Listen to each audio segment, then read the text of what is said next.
ರೋಗಿಗಳ ಪಾಲಿಗೆ ಆರೋಗ್ಯ ಕೇಂದ್ರ ಆಗಬೇಕಾಗಿರ್ತಕ್ಕಂಥ ತಾಲೂಕು ಆಸ್ಪತ್ರೆ ಅಪಾಯಕ್ಕೆ ಆಹ್ವಾನ ನೀಡ್ತಾ ಇದೆ. ನಾನೀಗ ಚಿತ್ರದುರ್ಗ ಜಿಲ್ಲೆ ಹಿರಿಯೂರು ತಾಲೂಕು ಆಸ್ಪತ್ರೆಯಲ್ಲಿದ್ದೇನೆ. ತಾವು ನನ್ನ ಬಲಬದಿಯಲ್ಲಿ ದೃಶ್ಯಗಳಲ್ಲಿ ನೋಡಬಹುದು. ಇದು ಹಿರಿಯೂರು ತಾಲೂಕಿನ ತಾಯಿ ಮತ್ತು ಮಕ್ಕಳ ವಾರ್ಡ್.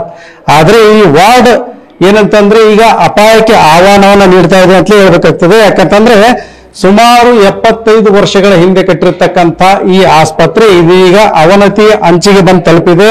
ಹೀಗಾಗಿ ಏನಂತಂದ್ರೆ ಕಟ್ಟಡ ಸಂಪೂರ್ಣವಾಗಿ ಹಾಳಾಗಿದೆ, ಗೋಡೆಗಳು ಕುಸಿಯುವ ಹಂತಕ್ಕೆ ಬಂದಿದೆ. RCC ಕೂಡ ಸಿಮೆಂಟ್ ಕುಸಿದಿದ್ದು ಈಗಾಗಲೇ ಸ್ಟೀಲ್ ಕಾಣ್ತಕ್ಕಂಥ ಪರಿಸ್ಥಿತಿ ಕೂಡ ನಿರ್ಮಾಣ ಆಗಿದೆ. ನಿನ್ನೆ ಸಂಜೆ ಕೂಡ ಆಗಿರತಕ್ಕಂಥದ್ದು ಅದೇ. ಇಲ್ಲಿ ಈ ಒಂದು ತಾಯಿ ಮತ್ತು ಮಕ್ಕಳ ವಾರ್ಡ್ನಲ್ಲಿ ಸುಮಾರು 5-6 ಜನ ಪೇಷಂಟ್ಗಳಿದ್ರು ಮತ್ತು ಅಟೆಂಡರ್ಗಳು ಸಹ ಇದ್ರು.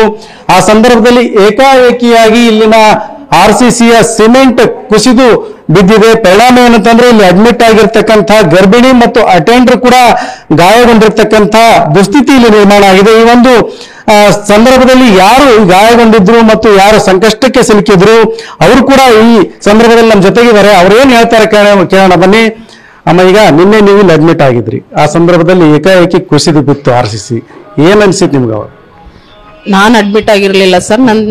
ನಮ್ಮ ಅಕ್ಕ ಅಡ್ಮಿಟ್ ಆಗಿದ್ರು. ಅವ್ರ ಗರ್ಭಕೋಶ ಆಪರೇಷನ್ ಆಗಿತ್ತು. ಆಗಿ 1 ದಿನ ಆಗಿತ್ತು ಅಷ್ಟೇ. ಅವ್ರನ್ನ ನೋಡಕ್ಕಂತ ನಾನು ಬಂದೆ. ಕಾಫಿ ಕೇಳಿದ್ರು ಅಂತೇಳಿ ತಗೊಂಡ್ಬಂದಿದ್ದೆ, ಕಾಫಿ ಕೊಡೋಣ ಅಂತಂದ್ಬಿಟ್ಟು. ಆ ಟೈಮಲ್ಲಿ ಬಂದು 1 ನಿಮಿಷ ಆಗಿರ್ಲಿಲ್ಲ ಸರ್. ನಾನು ಅಷ್ಟೇ ಆ ಟೈಮಲ್ಲಿ RCC ಕೈ ಮೇಲೆ ತಲೆ ಮೇಲೆ ಬಿದ್ದು ತಲೆ ಊತ ಬಂದಿದೆ, ಮತ್ತೆ ಕೈಯೆಲ್ಲ ಬಾವು ಬಂದಿದೆ. ತುಂಬಾ ನೋವಿದೆ ಸರ್. ತೊಡೆ ಎಲ್ಲ ನೋವು ಇದೆ ಸರ್. ತುಂಬಾ ಇದಾಗ್ತಾ ಇದೆ. ಎಲ್ಲರೂ ಆಸ್ಪತ್ರೆಗೆ ಹುಷಾರಾಗಕ್ಕೆ ಬರ್ತಾರೆ. ಇಲ್ಲಿಂದ ನಾವು ಅನಾರೋಗ್ಯ ಆಗಿ ಮನೆಗೆ ಹೋಗಿದ್ವಿ. ಇದಕ್ಕೆ ತುಂಬಾನೇ ಕಷ್ಟ ಅನುಭವಿಸಿದೀನಿ ಸರ್. ರಾತ್ರಿ ನನ್ನ 2 ಚಿಕ್ಕ ಮಕ್ಕಳಿದೆ. ಮಕ್ಕಳು ನನ್ನ ಹತ್ರ ಬರೋಕೆ ಆಳ್ತಾ ಇದ್ದಾರೆ. ಅಷ್ಟು ನೋವಿದೆ ಅಮ್ಮ, ನೀನ್ ಬೇಡ, ಇದೆಲ್ಲ ತಗಸ್ಕೊಂಡ್ ಬಾ, ನನ್ ನೋಡಕ್ ಆಗ್ತಾ ಇಲ್ಲ ಅಂತ ಹೇಳ್ಬಿಟ್ಟು ಹೇಳ್ತಾ ಇದಾರೆ ನನ್ನ ಮಕ್ಕಳು. ತುಂಬಾ ನೋವಿದೆ ಸರ್. ಇದಕ್ಕೇನಾದ್ರೂ ಪರಿಹಾರ ಮಾಡಲೇಬೇಕು. ಈಗ ಈ ಆಸ್ಪತ್ರೆಗೆ ಬಂದಂತ ಸಂದರ್ಭದಲ್ಲಿ ಚಿಕಿತ್ಸೆ ಪಡೀಲಿಕ್ಕೆ ಬರ್ತಾರೆ ಜನ, ಆದ್ರೆ ಸಂಕಷ್ಟಕ್ಕೆ ಸಿಲುಕ್ತಕ್ಕಂಥ ಪರಿಸ್ಥಿತಿ.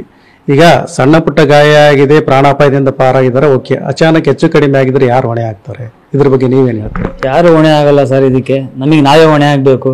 ನಿನ್ನೆಯಿಂದ ನಮ್ಗೆ ಯಾರೂ ಏನು ಕೇಳಿಲ್ಲ. ನಿನ್ನೆ ಬಂದು ಇದು ಹೊರತಾ ಬಿದ್ದಾಗ್ಲಿಂದಾನು ನಮ್ಗೆ ಯಾರೂ ರೆಸ್ಪಾನ್ಸ್ ಮಾಡಿಲ್ಲ. ಡಾಕ್ಟ್ರು ಬಂದರು, ಅದು ಎಕ್ಸ್ರೇ ತೆಗಿಸ್ರಿ ಅಂತ ಹೇಳಿದ್ರು. ಎಕ್ಸ್ರೇ ತೆಗಿಸಿದ್ವಿ.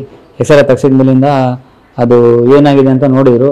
ಫ್ರ್ಯಾಕ್ಚರ್ ಏನೂ ಇಲ್ಲ ಅಂತ ಹೇಳಿದ್ದಾರೆ. ಬಟ್ ಕೈ ಬಾವು ಏನು ಕಮ್ಮಿ ಆಗಿಲ್ಲ. ನೋಡಿ, ಬ್ಯಾಂಡೇಜ್ ಹಾಕಿದ್ದಾರೆ.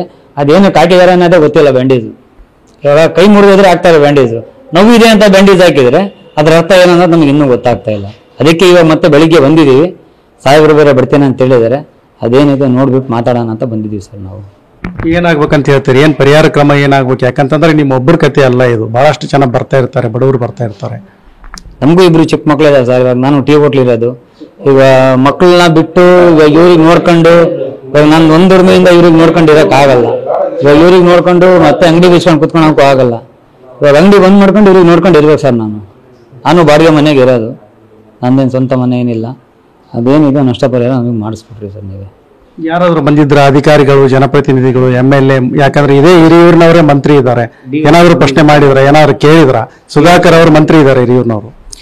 ಸಾಹೇಬ್ರು ಇವತ್ತು ಬಂದು ಭೇಟಿ ಆಗ್ತೇನೆ ಅಂತ ಹೇಳಿದ್ದಾರೆ. ರಾತ್ರಿ DOH ಅವ್ರು ಬಂದು ಅದೇನಿದೆ ಮಾತಾಡಿ ನಿಮ್ಗೆ ಏನಾದ್ರು ಪರಿಹಾರ ಮಾಡಿಸ್ಕೊಡ್ತೀನಿ ಅಂತ ಹೇಳಿದ್ದಾರೆ. ಅವರು ರಾತ್ರಿ 9 ಗಂಟೆಗೆ ಬಂದಿರು ಸರ್. ನಾವು 10-10:30ವರೆಗೆ ಇಲ್ಲೇ ಇದ್ವಿ. ಇದಿಷ್ಟು ಹಿರಿಯೂರಿನ ತಾಲೂಕು ಆಸ್ಪತ್ರೆಯ ಮೇಲ್ಛಾವಣಿ ಕುಸಿದು ಸಂಕಷ್ಟಕ್ಕೆ ಸಿಲುಕಿರ್ತಕ್ಕಂಥ ಕುಟುಂಬಸ್ಥರ ಮಾತಾಗಿದೆ. ಇನ್ನಾದ್ರೂ ಅಧಿಕಾರಿಗಳು ಮತ್ತು ಜನಪ್ರತಿನಿಧಿಗಳು ಈ ಬಗ್ಗೆ ಗಮನ ಹರಿಸಬೇಕಿದೆ, ಸೂಕ್ತ ಪರಿಹಾರ ಕ್ರಮವನ್ನು ಕೈಗೊಳ್ಳಬೇಕಿದೆ. ಕ್ಯಾಮ್ರಾ ಪರ್ಸನ್ ಮಂಜುನಾಥ್ ಜೊತೆ ಬಸವರಾಜ್ ಮೊದಲು, TV9 ಚಿತ್ರದುರ್ಗ.